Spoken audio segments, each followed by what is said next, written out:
go. You get a bonus video from me this week. Lucky you. So I thought I'd do a quick video just going over my kit for race day for London Marathon and also what my goals are for the race. Because I don't think I've really discussed that particularly yet. So what I'm hoping to achieve and what my strategy is for the day. So first of all, let's go through the kit, shall we? I will go show you my kit layout and what I'm going to be using. Right, so I've come back from the Excel Centre today and I've got my race number. So I thought I'd do a quick kit layout and show you what kit I'm going to be wearing and my nutrition for London Marathon 2023. If you're interested about my training and you've not watched the channel before, then I'll put a card up now to the playlist which has my training on there. But if you're not interested, then let's just crack on with the kit, shall we? So first of all, let's start with the running vest.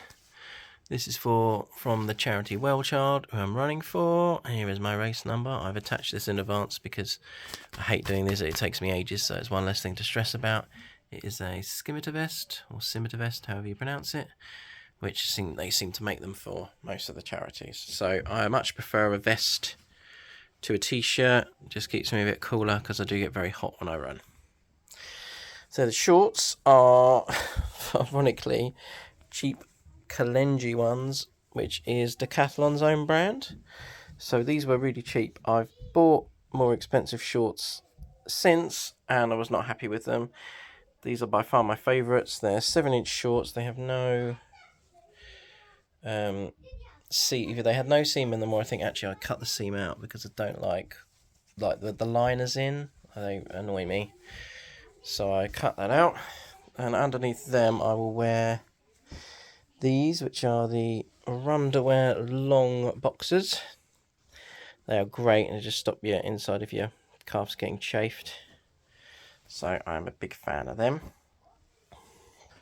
So then, while we're talking about underwear, I'll move this out of the way.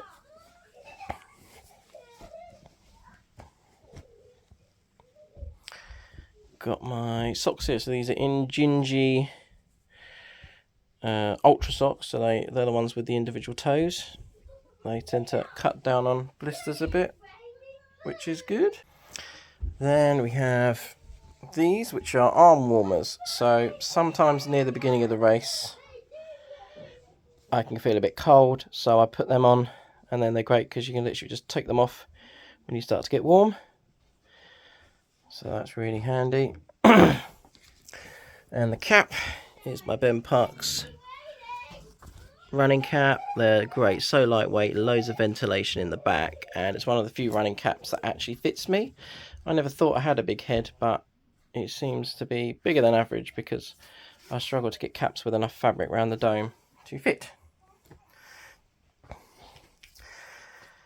Then, next up we'll do this. So this is the Harrier Baslow bag, it's called. It's designed for trail running, but I use it for road running, and it's great. I haven't got it here, but there's a small 300ml soft flask that fits in there, and I keep my nutrition in there. It's got a really good, bit one-handed with my left hand. Quite a lot of room in here, and there's a little pouch here for keys, which is handy. It stops them scratching if you've got a phone or something in there. So I'll put my phone in here along with my nutrition, and then a bit of water there, and that just clips up and goes around your waist. Perfect. Good sunglasses. I really like the colour of these. You can see me in there. Hello. Yep, they are pretty self-explanatory. I don't know if I'll definitely need them, but I'll bring them just in case it gets too sunny. My Garmin Forerunner. I can never remember the bloody model numbers. Forerunner Music 645, I think. It's fairly old now, but does the job. I got it cheap at the time. My Garmin heart rate monitor, which links up to the watch, obviously. That's quite handy. It's made a big difference in my training using that. And then lastly for a quick clothes, I've got my shoes. I've kept them in the box because they're quite dirty. They are the Saucony Guide 15s. I will give them a wash before race day. That's one of my weird race day traditions. I'll give them a clean. So I need support shoes, and these are really good. I did used to run in Brooks Adrenaline, but these are a lot better. less drop, bit more energy return. They are fabulous. And then nutrition. My nutrition is quite simple, really. Oh, don't forget this stuff. This stuff is great. Body Glide anti-chafe balm. Rub that on. Well, do you want to know? Do you really want the details of where I put that? Okay. I put it on my thighs because even with the underwear, sometimes there can be a little bit of chafing, and also on my nipples to stop getting chafed, because that is not fun. And then lastly, we've got my nutrition. So I use this stuff called Tailwind, and what that does is, you can see here, carbohydrate, electrolyte, fuel mix. So you mix 2 scoops of that in with water, and then that's all the fuel you need. You don't need any gels or electrolyte tablets or anything. That does the lot.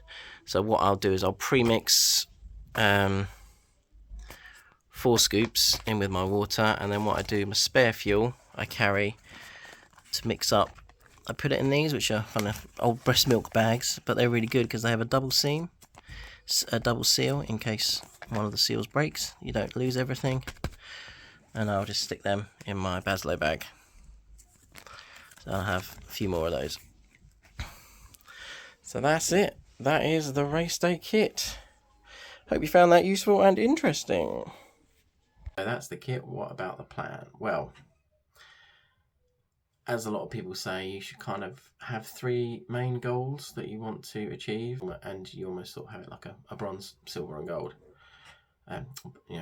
So my gold target is that I want to do it in 4:30 something. So 4 hours, 30 minutes and something. So 4:32, 4:38, 4:39, 59 would be amazing. Failing that, to be honest, anything under 5 hours would be really happy with. And the final one is just to enjoy myself. The main reason I'm here is not really about times, it's about running the London Marathon, because it's a big race. It holds a lot of sway for me. It means a lot to me personally, and I really want to do it. So that's the biggest thing. So as some people say, don't let your time spoil your time. So that's it. So the plan then really is I'm going to go out 10.5 minute miles, which will get me round in about 4 hours and 35 minutes roughly. That then gives me a little bit of leeway if I want to stop and chat to some of the spectators. My wife and kids and my brother are coming up, and I'll be seeing the coaches as well from my charity at halfway as well. They'll be there. So I think that'll give me a little bit of leeway for a few stoppages, a little bit of walking at the water stations, etc. That's the plan, and I'm just going to see how I go. It's really important not to go off too fast. I'm just going to maintain that 10.5 minute pace and see where I end up. So realistically, I'm not going to be going any faster than 4 hours 35, but I'm happy with that. So that's the plan. Thanks for watching. As I said earlier, if you want to check out the training videos and you haven't already, I will put a card. I'll put a card up earlier, but I'll put another one up there now. And yeah, if you are running London, let me know, and good luck if you are. Thanks everyone.